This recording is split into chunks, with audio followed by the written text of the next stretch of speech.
ಹರಿಯಾಣ ಮತ್ತು ಮಹಾರಾಷ್ಟ್ರದಲ್ಲಿ ಸೋತು ಸುಣ್ಣವಾಗಿರುವಂತಹ ಇಂಡಿಯಾ ಮೈತ್ರಿಕೂಟದಲ್ಲಿ ಈಗ ಬಿರುಗಾಳಿ ಎದ್ದಿದೆ. ಕಾಂಗ್ರೆಸ್ ವರ್ತನೆಗೆ ಮಿತ್ರ ಪಕ್ಷಗಳು ಕಿಡಿಕಾರ್ತಾ ಇದ್ದಾವೆ. ರಾಹುಲ್ ಗಾಂಧಿ ಅವರ ನೇತೃತ್ವದ ಬಗ್ಗೆಯೂ ಪ್ರಶ್ನೆಗಳು ಸೃಷ್ಟಿಯಾಗುತ್ತಿವೆ.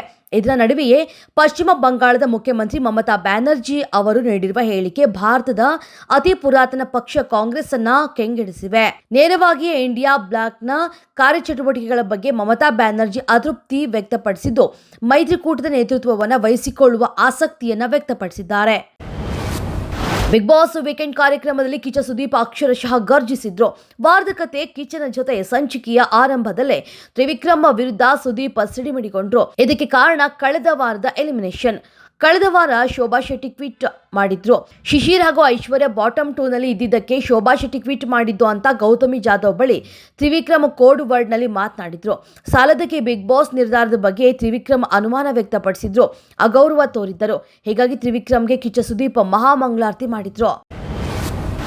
ಕೋವಿಡ್ ಸಂಕಷ್ಟ ಕಾಲದಲ್ಲಿ ಔಷಧ, ವೈದ್ಯಕೀಯ ಸಲಕರಣೆಗಳ ಖರೀದಿಯಲ್ಲಿ ಹಣ ಲೂಟಿ ಮಾಡಿದವರನ್ನ ಯಾವ ಕಾರಣಕ್ಕೂ ಶಿಕ್ಷಿಸದೇ ಬಿಡುವುದಿಲ್ಲ ಅಂತ ಡಿಸಿಎಂ ಡಿಕೆ ಶಿವಕುಮಾರ್ ಹೇಳಿದ್ದಾರೆ. ಈ ಸಂಬಂಧ ನ್ಯಾಯಮೂರ್ತಿ ಮೈಕಲ್ ಡಿ ಕುನ್ಹಾ ವಿಚಾರಣೆ ಆಯೋಗದ ಶಿಫಾರಸು ಆಧರಿಸಿ ಕೈಗೊಳ್ಳಬೇಕಾದ ಕ್ರಮಗಳ ಉಸ್ತುವಾರಿ ಹಾಗೂ ಅಧಿಕಾರಿಗಳ ಸಮಿತಿ ವರದಿ ಪರಾಮರ್ಶೆ ಸಂಬಂಧ ವಿಧಾನಸೌಧದಲ್ಲಿ ಶನಿವಾರ ಡಿಸಿಎಂ ಅಧ್ಯಕ್ಷತೆಯಲ್ಲಿ ಸಚಿವ ಸಂಪುಟ ಉಪಸಮಿತಿ ಸಭೆ ನಡೆಯಿತು. ಬಾಂಗ್ಲಾದೇಶ ಹಾಗೂ ಪಾಕಿಸ್ತಾನದಲ್ಲಿ ಇಲ್ಲದ ವಕ್ಫ್ ಕಾಯ್ದೆ ನಮ್ಮಲ್ಲಿ ಏಕೆ ಅಂತ ಪ್ರಶ್ನಿಸಿದ ವಿಧಾನ ಪರಿಷತ್ನ ನಾಯಕ ಛಲವಾದಿ ನಾರಾಯಣಸ್ವಾಮಿ, ಈ ಕೂಡಲೇ ವಕ್ಫ್ ಕಾಯ್ದೆ, ವಕ್ಫ್ ಬೋರ್ಡ್ ಅನ್ನು ನಿಷೇಧಿಸಬೇಕು ಅಂತ ಅವರು ಸರ್ಕಾರವನ್ನು ಒತ್ತಾಯಿಸಿದರು.